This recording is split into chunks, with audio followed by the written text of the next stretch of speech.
Assalaamu calaykum. Maanta mawduuceenu wuxuu ku saabsan yahay waxbarashada. Waa maxay waxbarasho iyo qaybaha waxbarashada?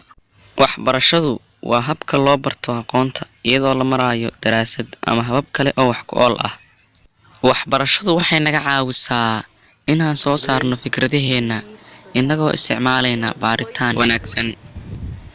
Waxbarashadu waa shayga kaliya ee naga caawiya in aan u istaagno hadafka nolosheena kana aan qabsano hawlaheena gaarka iyo danaheena. Sidoo kale waxaan waxbarashada dhihi karnaa waa marxaladda horumarka ee nolosha. Waxbarashada rasmiga ah waxaa bixiya macallimiin khaas ah oo ay u baahan tahay inay waxtar ku yeeshaan farshaxanka barashada iyo ardayguba waa ay ka warqabaan xaqiiqooyinka waxbarashada waxayna ku lug yeeshaan isbeddelka waxbarashada. Shakhsi kasta oo waxbartay wuxuu qorsheysan karaa noloshiisa sababtoo ah waxaa isugu darmaday waxbarashadii uu bartay iyo aqoontii Ilaahay u siiyey gaarka iyo haybadii uu dheeraa dadka bini'aadamka.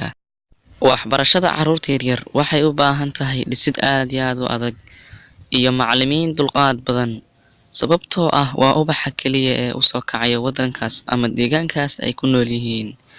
Macallin kaste oo arday waxbarayo waxaa loo baahan yahay inuu yeesho dulqaadkiisa. Waxaan ognahay waxbarashadu waa iftiinka nolosha, sidaa darteed waa inaynu ku dadaalnaa sidaan wax uga bedeli lahayn waxbarashada waddankeena Soomaaliyeed maadaama ay tahay waxbarasho aad iyo aad u liidata aanan lahayn wax nidaam ah oo ay lacag kaliya ka raadiyaan macallimiinta iyo hay'adaha waxbarashadaas bixiya.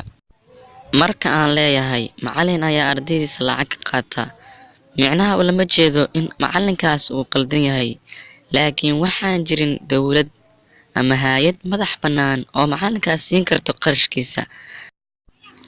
Salaamullaahi calaykum waraxmatullaahi wabarakaatuh. Walaalayaal maanta mawduuceenu intaan ayuu noogu egyahay. Fadlan channelka subscribe